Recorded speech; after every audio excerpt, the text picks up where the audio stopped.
This is Billy Reed for the Kentucky High School Basketball Hall of Fame, and we're with Coach Billy Hicks, who's a member of the class of 2016. And Coach Hicks, you recently earned your 900th career victory, and want to congratulate you on that, but also want to congratulate you on your induction into the Basketball Hall of Fame. Thank you very much, Billy. It's very humble and very honored for both of those things. Something that I never thought I'd be using that same sentence. Coach, there's a common thread that seems to be running through many of our Hall of Famers, and that is that they overcame a lot of circumstances in terms of where they were born, many born in poverty or in places where racism was still very obvious, but they managed to overcome these things. And I think that's one thing that makes this project important, is that young people today who are in those same dire circumstances can look at members of the Hall of Fame and say, well, maybe there's hope for me. And so I'd just like to ask you, if you wouldn't mind, to just talk a little bit about where you were raised and how you grew up. Well, I was born in 1952 in August in Aegis, Kentucky. I think I was born at the Harlan Hospital. Dr. Smith Howard, who delivered about everybody in Harlan County at that time. I was one of 10 children in our family, I say Aegis bottom like Aegis was a metropolitan. You had the bottom, you had the holler, you had the Gays Branch section. So Aegis had 3 sections to it, but it was a great. It was one of those true places where, it was a coal mining community. Dad was a coal miner that got his back broke and got disabled in it, and had a lot of kids. So, but he was a hard worker, and so he bought some trucks. He started hauling coal, got to trucking, and that was in charge of all of the refuge from the mine, the tipple, supplies, and all that. And we all grew up working in that. My brothers, older brothers, and all of us, we all did that. And I remember my first job. I was 12 years old, and they had this big ramp where the trucks backed up and got the slate. You had to walk up that ramp and do it. So Dad figured out. He said, "Well, I'll pay you $1 a day if you sit up there and load those slate trucks." I thought, man, I had a great job, and they say everything in wealth is relative.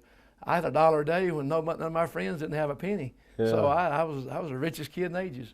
So I thought, God, I got a great job. So I did that and made $1 a day for it. On Saturday, I got paid $6, and I got that first paycheck. I'll never forget. Not paycheck, Mom paid me cash. And I went over to the grocery store, and I ordered 3 pounds of grapes and some moon pies and RCs. And we went over to the riverbank, and all my buddies come down there, and we sat there and we fished all night long. We ate. I don't know how many. I thought it was $1 worth of grapes, but that guy had a sack of grapes. So I'd always wanted a bunch of grapes, so we ate grapes and moon pies. But it was. I learned to work at an early age, and thought I had a great job. And then one day the tip was shut down, and the foreman came out there and said, and looked around, looked at me, and said, "You're small enough to fit under these scales." Said, "During this break, I want you to go up and shovel out on them scales." I said, "Hold it a minute, I didn't sign on for this now." but I asked my dad. He said, "Yeah, you got to go do it." So I had to go crawl up under them big old heavy scales and shovel that muck out of there, and do that. then I found out also for that $1 a day that they had a break. They had it called a dust room where all the coal dust went. And when you got to shoveling in that you could see your brothers shoveling the side of you. So, but we grew up in that coal environment where you had to work. And when I turned 15, I was bigger and stronger, so I got to start picking slate and beating rock. So I made $1 an hour then. So I really had money. Could buy clothes and stuff, and I had, again, it was looking back, it was a great opportunity. I learned to work. You lost your father when you were fairly young, isn't that? Yeah, he was a tough man. Yeah. And when he got out, he got out of the coal business. Coal was changing, so he sold the trucks. And Marvin Lifford talked him into becoming the chief deputy Harlan County. Sheriff Holbrook did, and it wasn't his fight. It wasn't his fight. The guy that got escaped from custody in the Evarts, and had gotten to outside Evarts in the county limits. So he come got my dad, and again, my dad knew no fear. He was a tough man, and so they went in to arrest the guy, and they were waiting on him. And the guy told him, they had no battle with him, but he started shooting. He shot 2 of them, and they shot him. But again, that's if you're a lawman in Harlan County at that time, you're probably going to get that's going to happen. It's happening to most people at that time. There, it was law officers. But that's funny. Talking about the dangers of coal mining and everything about coal, and he lost his life as a policeman. But yeah, that was tough. Billy, like a lot of young men and women, you were able to use basketball as a way to a different life. Would you talk about how you got interested in basketball and that journey you went on where you were able, I guess, to get a college scholarship? Well, my older brothers they played basketball at Evarts High School, and watching them, I didn't get to go to any games much growing up because we couldn't afford to go to a ball game. But I'd hear their tales. They'd go play games. They'd come back and they'd talk about them. And my first recollection of it was when I remember I hadn't started elementary school. I guess I'm 3 or 4 years old, and my older brothers, the biggest kids in elementary school, on the first day of school, got to go up in the mountains, and they'd take a chainsaw up or a big saw, and they'd cut the 4 big poplar poles. And they'd bring them down because during the course of summer, the drunks and stuff would tear the goals down. So at the first day of school, we had to go put new goals up on the outdoor court. That's where we played. And I remember looking out the window, and I see my brothers going up on the side of the mountain and cutting them big poles. And they're dragging them poles back down off the mountain down to Aegis Elementary School. And they had the holes dug, and they made the basketball courts. So that's my first thing I can think about with basketball. And then we had one good radio, and one of those coal trucks had a good radio in it. So I remember we'd all jam that thing at night and listen to Kentucky play on the radio, because one of Harlan County guys, Kaywood Lefford, was the announcer. Yeah, absolutely. And we'd listen to the ball games and stuff. So and just walking down at the Aegis bottom on a dirt court and watching them play, and then I got in the 6th grade. Come my time, we had a team there, and my older brother Herschel was probably the best player in the county at that time. And Aegis had this little school, and it's probably, I remember Miss Epperson was their coach.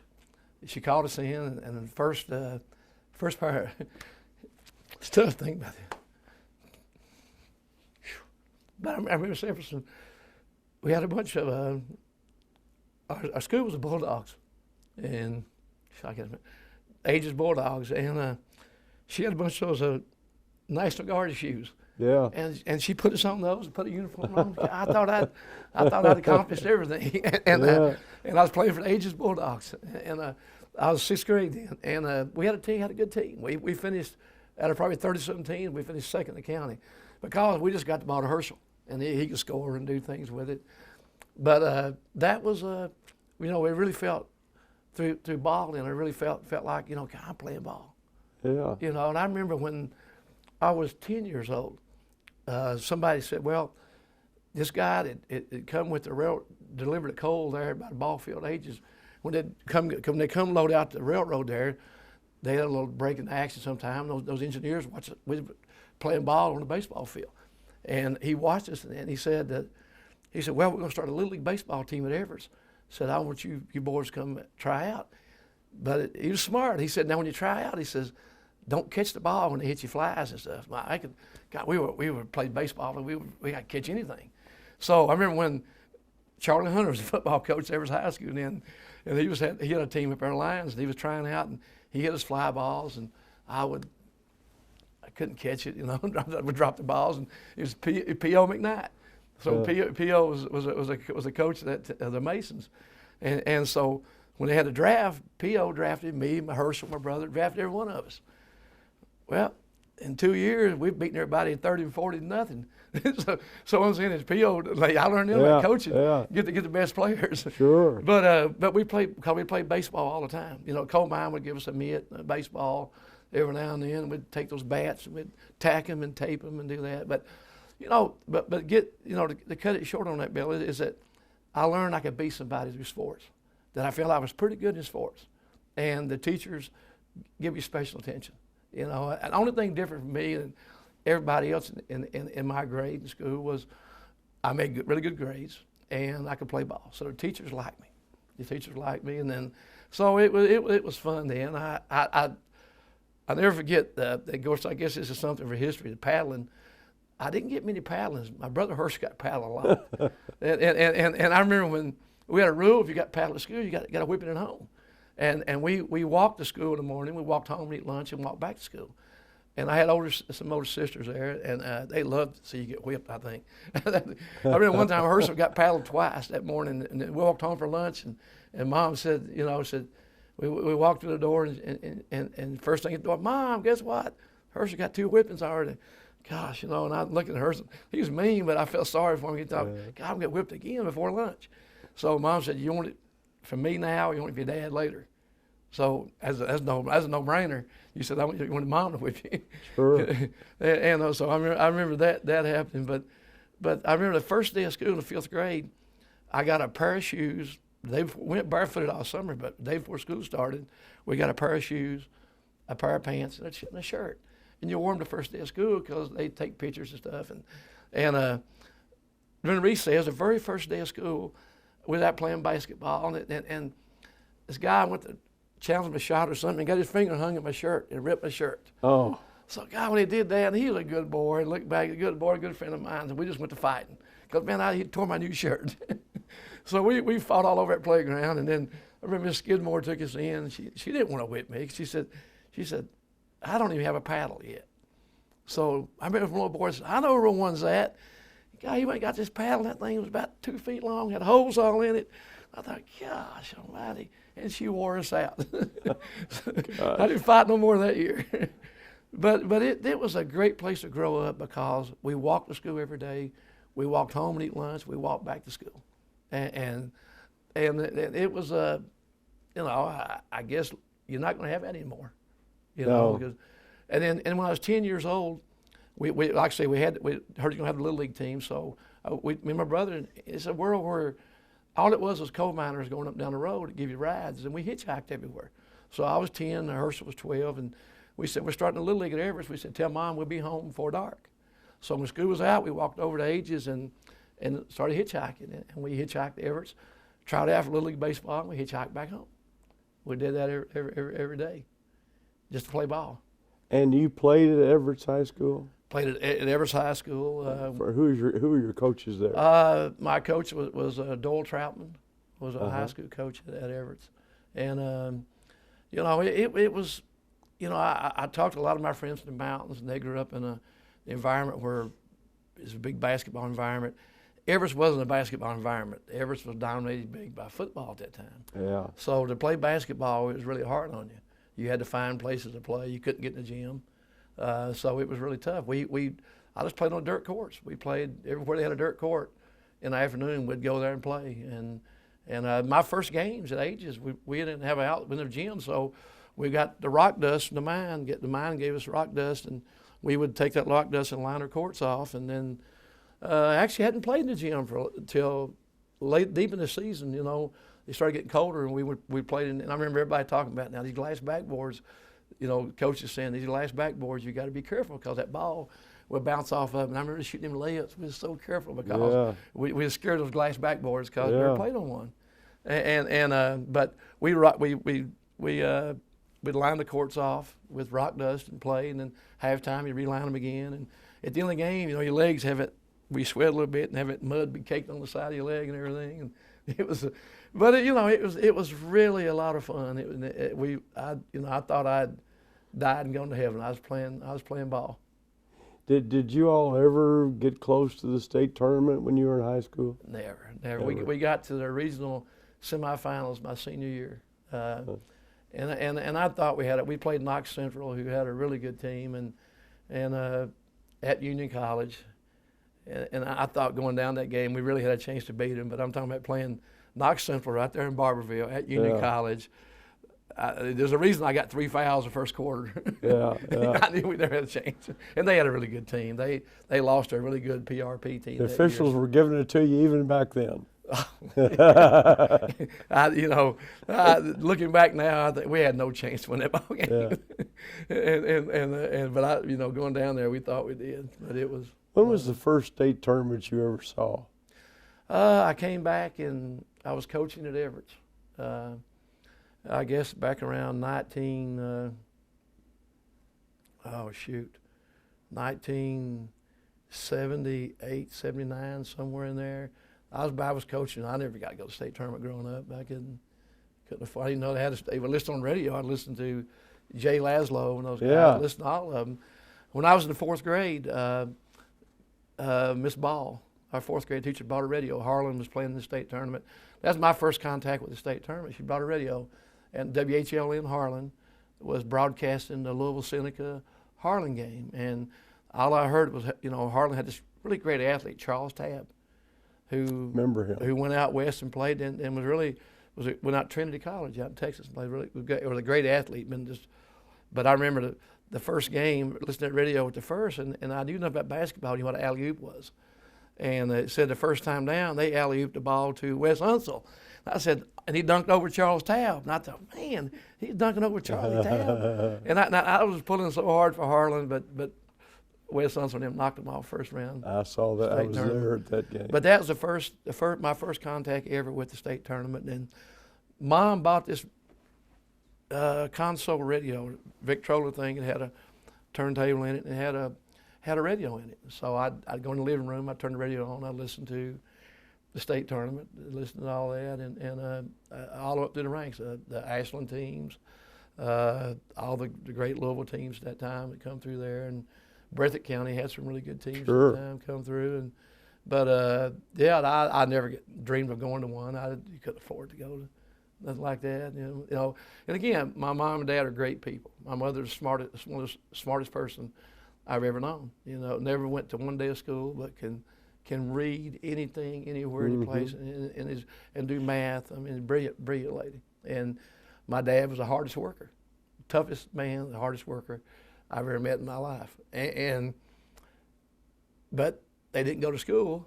I think Mom went one day. She said and they're deep in the mountains. Mom was from Crossnore, North Carolina, right out from Boone, right out from Spruce Pine, that area, deep in the mountains. And Dad was from Scott County, Tennessee, Oneida, outside of Oneida, Huntsville, and that area. So they just didn't go to school. And Mom was a brilliant lady, could do all that stuff. But they didn't really, my dad thought ball was. They always say that old ball. What's that old ball going to get you? He thought if you wasn't working, that everything else was frivolous. But they let you play. But if you had to deliver coal on Saturday morning or Friday afternoon or something, you had, one time Dad had all the hospitals and schools in Harlan County and the hospitals in the Appalachian regional area.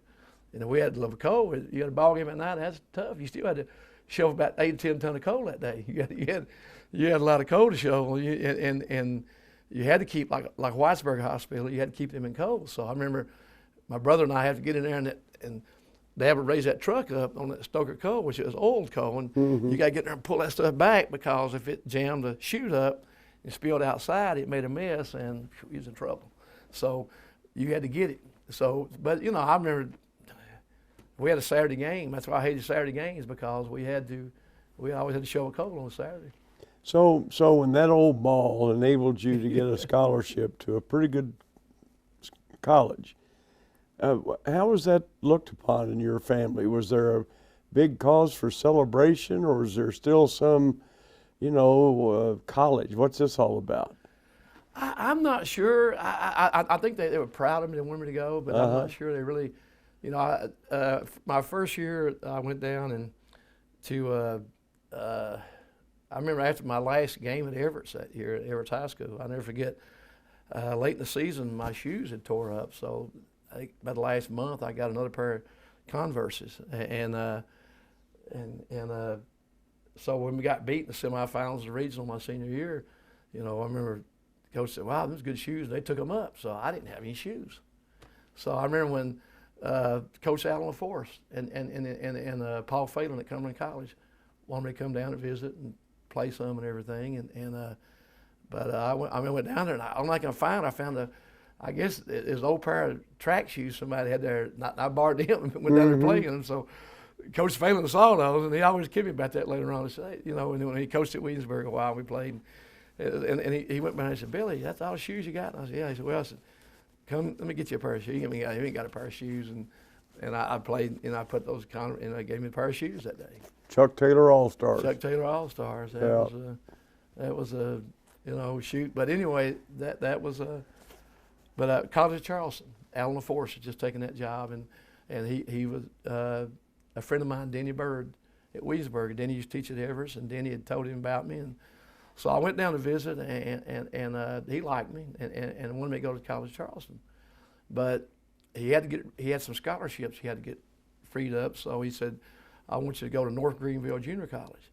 And I think, here's a guy that didn't have any shoes. I guess he said, threw it in the back of Coach LaForce's mind, thinking, what am I getting into here? So I went down to North Greenville, but I don't think I went ahead and Mom and them really didn't know what I was doing much. They just said, "Well, you're going to go to school?" And I said, "Yeah." I mean, it wasn't like they knew I was going to go. I think I just told them I was going to go. I'm going to go to college. So there really wasn't no celebration much. I think they really didn't know what I was doing. They didn't know. And I just said, this coach from South Carolina came up to visit me, Coach Tankersley, who was a great guy, and really the first person outside of Little League that made Little League baseball and basketball that made me feel special. Coach Tankersley made me feel like I could really play. It made me feel special, and the first coach I ever had that taught me something about basketball. I never had anybody to work with me. Even though I had older brothers, I'd learned just from watching them. But I never had a coach show me anything about dribbling. I didn't learn by watching others. But Coach Tankersley really made me feel special at North Greenville and really helped me, and was a great coach to play for. And then so college really had to be a culture shock for you. It was kind of a whole different, something completely different that you'd never been exposed to. What were you like by the time you got out of college as opposed to the time you came in? Oh gosh, I grew up so much culturally. I didn't know nothing about the world. The first college basketball game I saw, I played in. I'd never seen a college basketball game. We went up in a scrimmage UNC Asheville, and North Greenville, and I thought I did pretty good. I was the leading scorer for the game. I took a lot of shots. I love to shoot the ball. and I remember Coach Tankley after the game, he called us in. And he said, "Hicks," he said, we had two. We scrimmaged that morning, we scrimmaged again. He said, "You come back this afternoon and you shoot those blank shots like that." So I'm putting your butt on a Greyhound bus back to Evarts. And that's the last place I wanted to go. Yeah. So I remember, it just come natural for me. I remember looking over and team, and I said, "Guys," I said, "I'm going to pass that ball a lot more tonight." I said, "I ain't taking that many shots." And I remember the captain of our team, Stan Elrod, real smart guy, a good guard. Stan said, "Billy, that's a great attitude." He said, "Because most guys would cry and pout for coach getting on them like that." He said, "Man, you handle that better than anybody I've ever seen." But they didn't know in the back of my mind, I didn't want to get back to that Greyhound bus. Yeah. I didn't want to go back to Evarts and back to Ages, But that was the first one I played in. And that year, Joe Williams had just taken the Furman job. He had beaten Kentucky that year, and we got to watch the Furman games free. So, gosh, every time they played, we wasn't playing, I'd go down to Greenville Auditorium and watch Furman play. Just watch those games and watch how those guys played and stuff. And I thought, man, this is great, So then after my freshman year at North Greenville, Coach Tankersley left, and during the summer, I had three at Appalachian State, Western Carolina, and Wofford that were showing interest at their freshman year. That actually were waiting on me to graduate North Greenville. When Wofford found out that I'd left, I got off work one day. I worked in the mine that summer, and I went home and worked in the mine, and I came back home that afternoon. The phone rang. It was Coach Alexander. from Wofford, and Coach was a great guy, and he didn't waste words. He said, Coach Tankersley is leaving North Greenville. Would you want a scholarship at Wofford? And I said, yeah. I said, yeah. I said, yeah. If Coach Tankersley's not there, I don't want to go back. I'd rather go ahead. Plus, I wanted to get a 4-year school nailed down. So I knew nothing about Wofford, and Mom and Dad didn't know nothing about it either. The phone just rang, and I said, yeah. So I remember I went up to my wife, and I were dating at the time, and Coach Jim Brakefield from Evarts had been a football coach at Wofford with him and Fisher DeBurry. Fisher went on to the Air Force Academy. Yeah. And after they took the Appalachian State job later with Coach Brakefield and him did. And he was from Evarts. My future father-in-law had played football for him at Evarts. And Coach Brakefield was at Wofford. And I remember going up and telling him, I said, well, I just agreed to take a scholarship at Wofford. And he said, Billy, you know that's an all-boys school. I said, what? I said, what have I done? I said, really? I thought you was kidding me. And I said, yeah, at that time, Wofford was all boys. And went down there, and again, just great teammates, Billy, great people to be around. God, a great friend all the way through, played every day with us. A boy named Danny Moore. Danny's now the president of the Carolina Panthers. Wow. But we spent time, and these boys come from a lot different backgrounds than I came from. But they were on a ball team. You're the same, and it was so nice. And again, it opened up whole new worlds of learning. Wofford, the professors at Wofford were really great. I went there to play basketball, but got a great education along the way. Did you, Billy, when you were in college, did you have in your mind that you wanted to be a coach, or did you have something else in mind? Definitely. I think right from the get-go, I wanted to coach, and Danny also wanted to go to coaching, so we had a common thing there, and we constantly talked basketball about our philosophies, how we wanted to play, things about us, and I took notes in, and one thing I wrote down toward the end of my college basketball playing career was and I was a good player. I just an average player. I wasn't no great player, but I started most of the time. I averaged like 12 or 11, 12 a game, but I wasn't no All-American in college and stuff. But I was a good, solid college player. But it got me an education. I was there. I wanted a scholarship. I didn't want to get back on that Greyhound bus and go home. Yeah. But I remember once that too. This is about college, but I get tickled with kids nowadays in college. When my first year there at North Greenville, when the cafeteria closed, man, there wasn't nothing to eat, and you got from 6 till 11, 9, 12. There's a lot of stuff. I had no money to buy nothing with. So I remember when I was talking to Mom one time. I said, Mom, I reckon y'all could send me a little money down here every now and then, buy a hot dog or something. I remember, and my mom's a great woman. She said, but don't they feed you 3 meals a day? And I said, yeah. And she said, well, why you need money for? so when I go to Wofford over to Spartanburg, I got me a Saturday job. I put furniture together on Saturdays over at Kimball's Furniture. I said, and then I worked in the press box. I sold programs. I realized that a little money could do you a lot of money in college. But yeah, let's see, I knew I wrote down my philosophy then, Bill, and it's never wavered from then. Everything I do as a coach, and I've got that written down somewhere in my notes, but I saved that, is everything I do as a basketball coach will be to develop my players.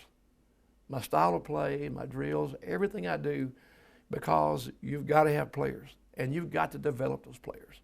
Because if you don't develop players, you don't have players, you're not going to win no matter how good a coach you are. So that's been the root, from that very root right there. And then I developed my system of play.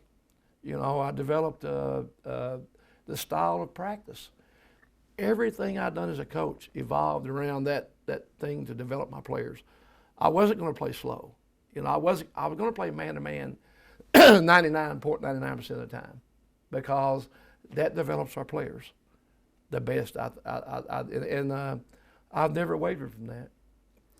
Billy, that leads me to think about. I read the book that the New York Times guy did about Scott County, and I thought it was a really interesting book, especially from the standpoint of people who are sitting in the stands don't know the backgrounds of the players.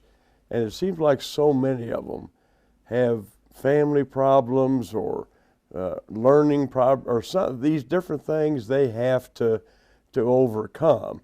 It was just I almost was pulling for these guys as I read the book. Don't pay any attention to him. Listen to Coach Hicks, but I would think that your own personal background, that has enabled you to relate to your players on a level that maybe a lot of coaches can't. I mean, I can imagine anybody coming to you with a problem that you haven't already experienced somewhere along the line in your life.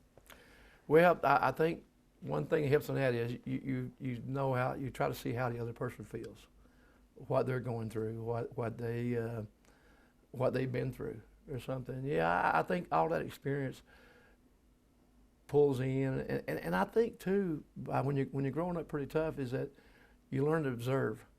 I try to constantly look, and I've got a thing that we do in our program that I've done right to get. I call it eyes. I'll talk to your eyes, and you talk to my eyes. Mm-hmm. But because you're gonna, anytime I'm talking to one of our players, anytime I'm talking, we don't come in after a game and start taking shoes off and jerseys off. They got to come in and sit down, and we look at eyes.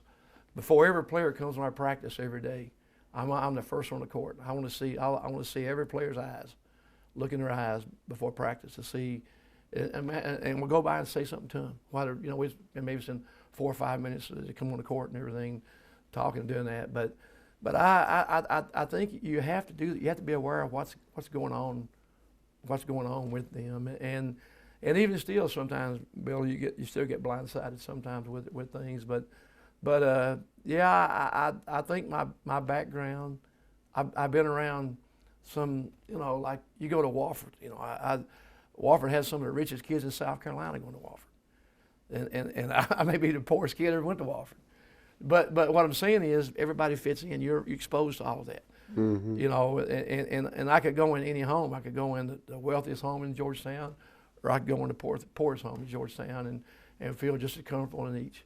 But I think that background does help you with kids learning to relate to all of them. I know for years everybody gave me a hard time. Says, well, you don't have any black assistant coach. I never even thought of that stuff like that. I said, I coach players. We just coach players. I never have thought about anything like that as a coach, of what a player, or just everybody said, well, this kid's got money, or this kid, is coaching. I've never even looked upon that. Yeah. When they come through that door, they're on your team, and it's that background prepares you for all that. Now, did you right out of Wofford? Did you go into coaching, or did you do anything before you started your career? Well, I out of Wofford, I came back and I interviewed some jobs in South Carolina and some jobs that I was kidding. I always kidded Danny Johnson, who's a good friend of mine, that I said I would interview for a job at Lynch, and I said Danny had some cancer at that time. He had lost a leg, and I said, I got beat by a one-legged man at Lynch. I interviewed for jobs, tried to get jobs and couldn't. So, well, what I did, I taught school during the day, and I did second shift. Coal was booming, so I did second shift at the mine. I weighed the coal and bought the coal they hauled in. I did that and everything, and I helped Evarts there 6 periods, a little bit with a little bit of ball and everything. But I never forget after that first year, President Roden come in and said, Principal Mr. Roden come in and said, Mr. Rogers says they don't need you next year. so I sort of got fired my first year. I didn't, and I was sort of young and stupid. I didn't, and I didn't really help. I didn't get paid nothing for it. I just sort of helped, but I think he just didn't want me. So then I was out of coaching there, and it really got then Miss Rowland, the superintendent of Harlan County Schools at that time, Mildred Rowland. For some reason, she took a liking to me, and she said, "Don't get out of teaching right now. I've got a great job for you." Well, John D. Wilson, who had a great program at Lowell Junior High, took the head job at Kaywood High School, and so she put me in at Loyal. met some of the nicest people I've ever met in my life at Lowell Junior High. Gosh, those people worked so hard. They had so much pride in their program. Nick Brewer, the principal, you know, he called everybody Mr. Hicks. Now I know you've played college basketball and your family all played ball and stuff. Said, but you might think coming to Loyal is less. He said, but no. He said, we love our sports here at Loyal. He said, and we want to be the best. And it really, I was there 2 years, and I had a good young man named Phil Cox who made me an excellent coach. Yes, I thought I could really coach.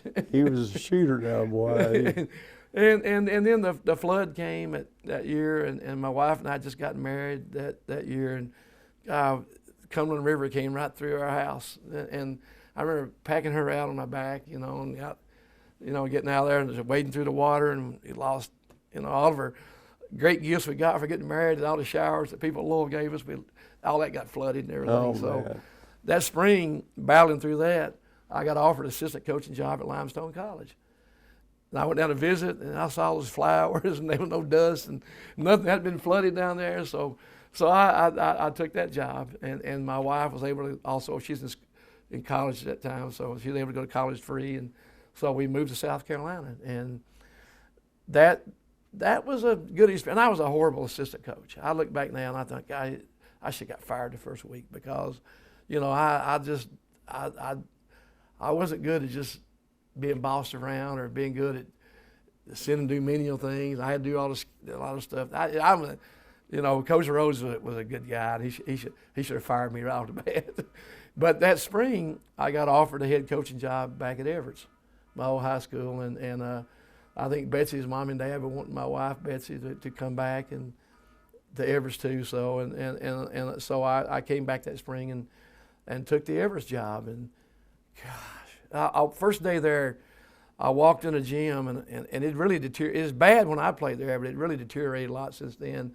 I walked down the locker room, and they had 2 slop jars. Remember the slop jars, but bed jars. You kept in a bed at night, and so you'd have to go outside. You'd use the bathroom in those, and they had boys written on one and girls on the other. So I'll never forget. I picked those things up, and there's a creek out behind Evarts High School, Yoakum Creek, which is famous for Yoakum Creek minnows. Make the best minnows in the world come out of Yoakum Creek, because all those straight line pipes go in there, and those minnows eat on that stuff and feed on that. And so I took those things over, and I just threw those things I threw those things in Yoakum Creek, and I was so mad because it's half full.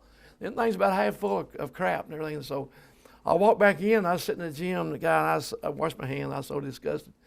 And I remember forgetting Marvin Cotron. Marvin had been a good football player out at Western later on. Marvin come through the gym, and we're right down that locker room. He come out and said, "Where's the pots?" I said, "The pots are in the creek." I said, "If you don't use a bathroom," I said, "get your ass over in the creek and use it." I said, "You ain't using no more. We ain't using them pots no more." So, it was, but I went up to the coal mine, and a great guy named Billy Carroll had a construction company up there. And I said, "Billy, man, will you help me get it?" So Billy, he had his guys come down and fix heaters in there, put a heat in there, and put commodes in there, and we could use commodes. And Billy did that, and I'll be forever grateful for Billy for that. And he said, "Anything else I can help?" And I found 2 big old hard boards.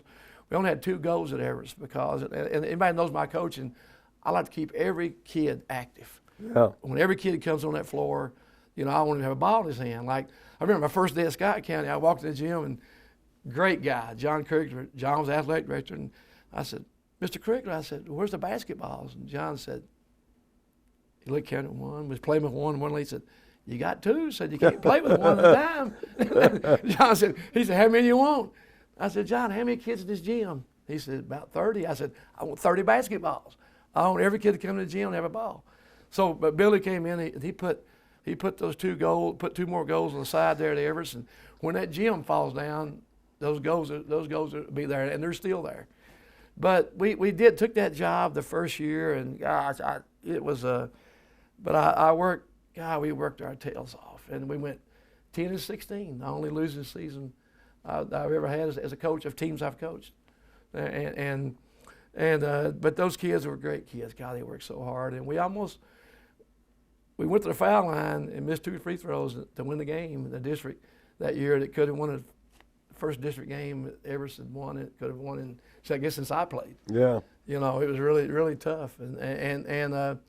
But after that first year at Evarts, and again, there was a big political upheaval in Harlan County. All the elections was everybody ever coached in the county got fired, but me, because nobody wanted Evarts job. Evarts at that time, you had coal was booming, and all those coal operators were really putting a lot of money into programs, but Evarts. You know, Evarts was sort of on the wrong end of the county. That's where, you know, wasn't much at Evarts at that time. So I actually, Billy, I got out of coaching. Set out 2 years. I went with coal mining and taught school. I taught school. I did because coaching didn't pay didn't pay any money then. Didn't pay hardly about $800 maybe, something like that. So I was making a lot more money than that at the mine. So I went to graduate school at Union. I stayed out of coaching 2 years, and then a friend of mine, a boy I grew up with, David Lewis, took the principal's job at Evarts. And David said, "Gosh, you know, Billy, I've got a great job. You can teach coal mine safety training."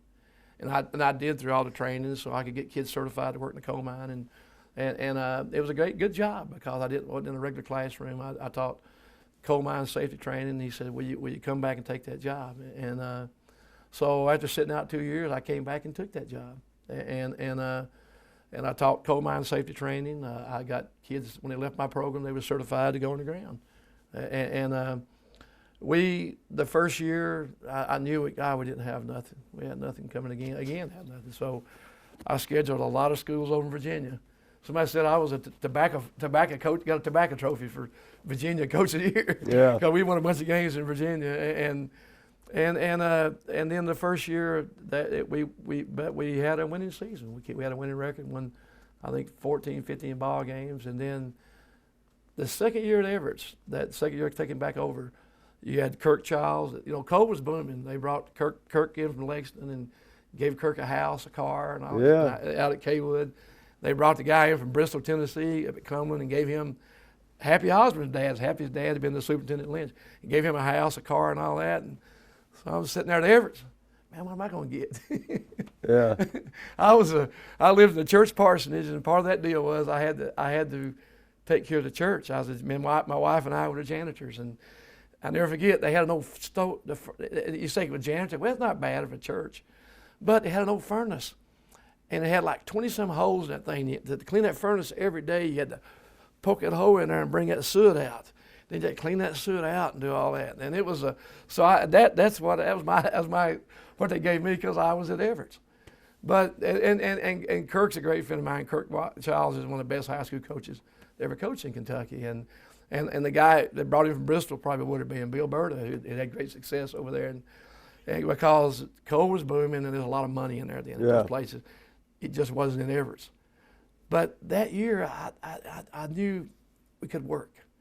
I laid over and I played. Got over in Kingsport and Johnson City all summer with my kids. I had one big senior, a big blonde-headed kid, Curry Vanover, could really play. I had 2 sophomore guards, and I had a Richard Ledford, who was a great leader for us, and Greg Minier. They couldn't touch the rim, but they could work their butts off. Yeah. They worked their tails off, and to cut it short, for the first time, I know the second time ever in history, the first time ever, we went to Cumberland and beat Cumberland the first night. They had Paul Gaffney, who was a future Globetrotter. They had Freddie Maggard, quarterback in Kentucky. They had Garrett Gregory, who was All-American at Cumberland College. They had Durkee Cow, who was All-American at Tennessee Wesleyan. These guys, Cumberland had a great team that year.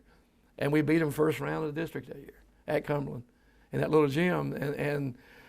But, you know, then we played Kaywood in the championship.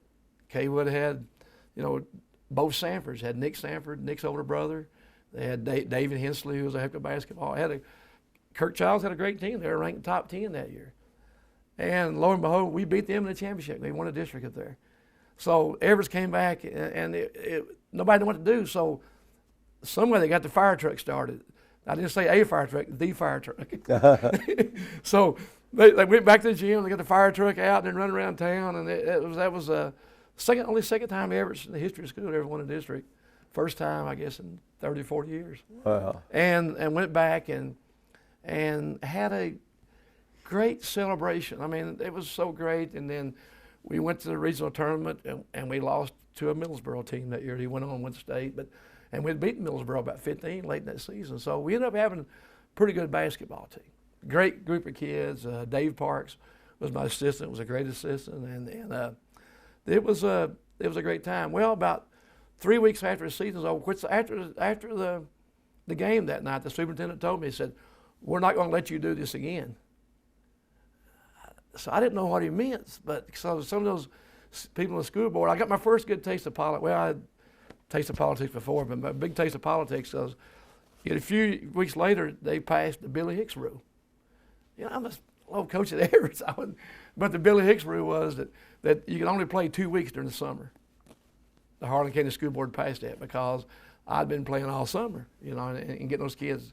That's how I outworked everybody, and I taught our kids to play ball, and we had brought them old leaping machines in. I worked on those things, about teaching the kids how to jump, and we worked their tails off. Well, I knew then it was probably about time for me to go.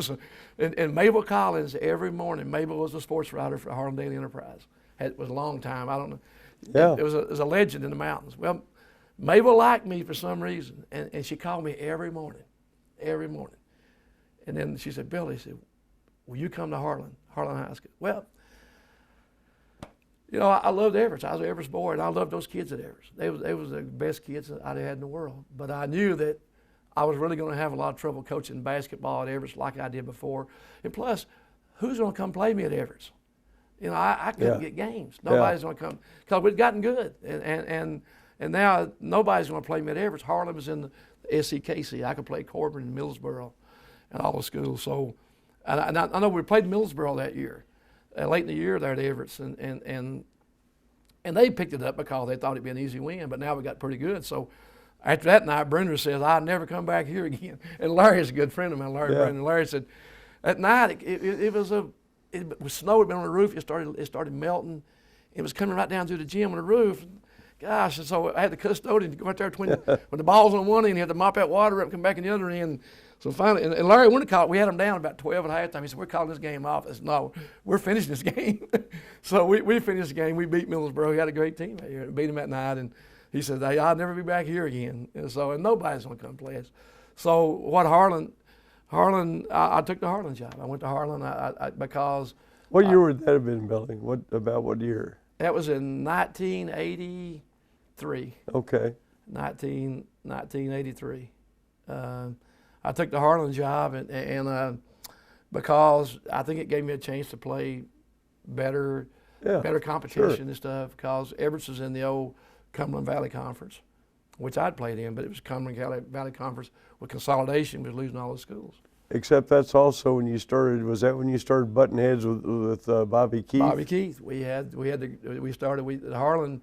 The first year we won about 15 games. The second, third year we were, and then the third year at Harlan we won the All-A tournament. I remember it's a different time, especially now, because I remember Harlan had the All-A was up in Covington at that time. Yeah. They put you up in the Round Hotel up there and on the river, and it was really a big thing. And they invited the top 16 Class A teams in the state. It wasn't now where everybody goes by region. Back then they invited the top 16. Sure. And we went up there, and I remember I couldn't get a bus started. It was about 10 or 15 degrees that day, and so I went down, and back now you got to go through a million hoops to get a bus out of the parking lot on an 80-degree day. But I don't remember calling anybody. I just went down. I tried every bus in the parking lot. Finally, I found one. It wasn't a diesel, and it started. All right, but the heat wasn't good on. So I told the guys, I said, "You got to bring me some quilts, guys. Bring blankets." So I remember getting that bus out of the parking lot, and we never hit road until we got to about halfway between Barville and Corbin. We finally hit pavement. We was on snow and ice. I drove that thing. We drove to Covington.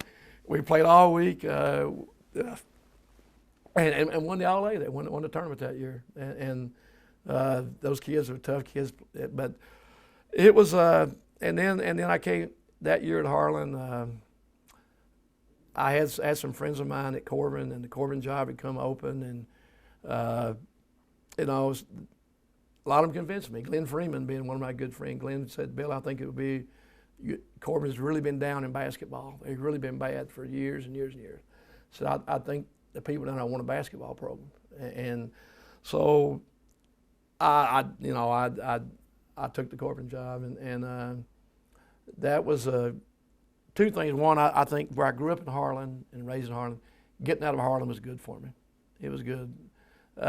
Corbin, I met some of and I think that's where I really started growing as a coach. I think I met some of the greatest people in the world that really love basketball. I met I never played for no college. I never was the greatest. There's no mentor out there. Everything I learned from basketball, I learned from observing and watching others and studying the game on my own, reading and studying the game. But a guy and I hooked up, a good friend of mine at Corbin, Boris Frederick. Boris had played at Furman for Frank Selvey and had coached a little bit in South Carolina before he came back. And Boris and I become great friends, and we sort of grew together studying basketball together. He's to this day, Boris is a great, I told Boris today, I said, Boris, you got any good zone plays out there? Might need a couple good zone plays for some of the shooters we got. So he sent me 40 of them in the mail. so I'm saying that he's that kind of guy. So we hooked up, and we sort of grew our style together. I believe he wasn't a coach or anything, but he was a great friend, and he knew he finally understood how I wanted to play basketball, and he understood that, and he loved that style too. So we sort of grew that together at Corbin, but also at Corbin, I rubbed the elbows of some of the nicest people. Kurt Selvey, best fishing buddy anybody could ever have. Kurt and I rode the roads up and down Kentucky and Tennessee, fishing and everything, and listen to Kurt's stories and everything. I'll never forget that. But the people, the Freemans, Corbin, Brent, Glenn, that family was a great family. I could go on and on. But anyway, it was a great 8 years. The last 3 or 4 years there, we won 30-some games. We always ranked in the top 10. But it come time to, again, Corbin had 600 kids, and really at that time we had African Americans at Corbin, but they weren't athletes. Yeah. So it was really tough to get it going. And I say that no difference. Corbin is the most least racial place I've ever lived in my life. Those people, when my kids from Harlan come down, everybody love it. It's just a great group of people that sometimes get a bad rap for that, because Corbin they accept everybody. I mean, but I didn't know what else I could do there. I was coaching John Paul Ames, a friend of mine. We were coaching when they first started the Kentucky Ohio All-Star game. We were sitting up there, and I opened the paper and saw where he saw a Scott County job was open, and he said, Billy, you might ought to check into that thing. So I think that'd be a good opportunity. So I didn't think about it. So I called up there and I said, send me an application. So I took about 5 minutes and filled it out and made it back in. Didn't pay any attention to it much because I had a great job at Corbin. And they called to come up for an interview, and I thought, I'm not going to do that. And then my wife actually talked me into it. She said, well, you might need to go check that out. So I came up here and for the interview, and it really was, I think they had 3 or 4 coaches in that day, and then I was the first one. And after that meeting, Dallas Blankenship, the superintendent, and I, he got me in his car, and we rode around and spent the rest of the day together. I think Dallas realized then that I was the one he wanted then. He didn't go to the other ones. So I guess he wanted me. But I think hooking up with Dallas, and I saw the passion that he had for basketball. He'd played on the great Marshall teams that went to NIT and all that, and I saw how much Dallas loved it, and he already had the blueprints out there for the new gym and all of that, and after that day, I was sold on Scott County. But leaving Evarts is the hardest thing I've ever had to do. But then leaving Corbin was really tough, because I remember when, Buddy Martin and Dave Huss and the guys came in and said, Billy, nobody leaves Corbin. We fire coaches, but nobody ever leaves Corbin. And I said, guys, I've already done it, guys. Before I ever announced it, I'd signed the contract, because I knew that it would be hard to leave Corbin, and to this day I love Corbin.